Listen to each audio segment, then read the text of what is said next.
Papasok kami ngayon ng Pakalat papunta.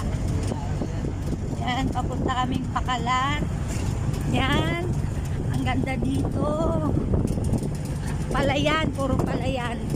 Papunta kaming Pakalat Falls, Pangasinan. Mantarim, Pangasinan. Mga Tarim, Pangasinan. Ito yung way. Ouch! Ito, dadaanan natin papuntang Pakalat. O, makikita natin may mataas na bundok. Akala may bundang mayon. Ayun siya, ang ganda niya. O, see?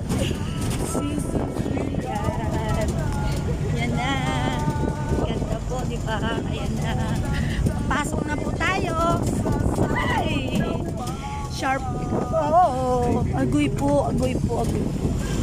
Sana dumiretso na tayo lahat pala dito, no? Para wala nang babalik-balik kasi ang gas.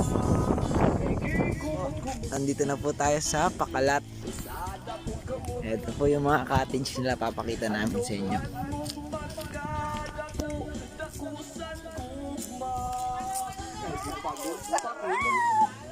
Mga guys, tignan nyo yung mga cottage nila, ang gaganda.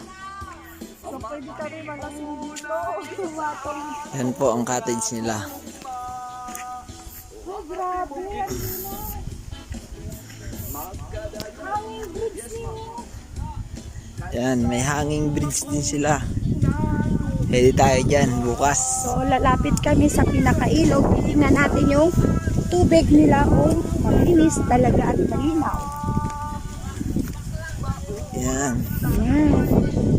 Makikita ba tayong sirena dito? Ano ba yan? Ito na ba? Oh, ito na nga. Ito na nga yun.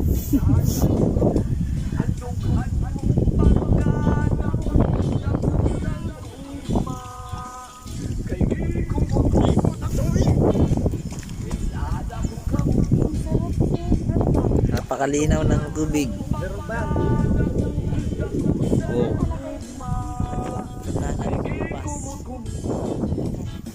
Buisit. Meron po ditong tatlong kolokoy. Another day na naman sila. Another hour, another time. Hindi pa hour, time pa no? Ayan, nagkakatay na naman sila ng pato. Ew, purol yung pato. Ay, purol yung pato. Purol yung kutsilyo. Yan.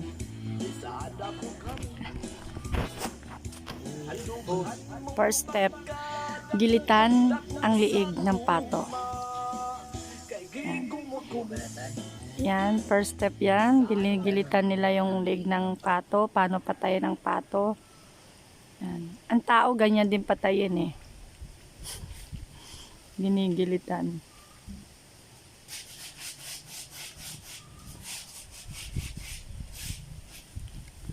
Yan, ito yung paligid ng friend namin. Yan, yan yung bahay niya. Yan. Wala silang magawa, kaya nangungulit. Kung saan sila nakakarating para mangulit. Yan. Yan na po. Sige, ingat ka. Sige, ingat ka. Mamaya, inom tayo. Yan. Siya po yung kapatid ni SR. Kausap namin, nagpaalam siya at uuwi sa kabilang bahay. Yan. Umutot pa ako doon. Alam ko yung patos. Kung pangit sa tabi ko, kamatsu daw ko no, kita tato pa oh. Ano?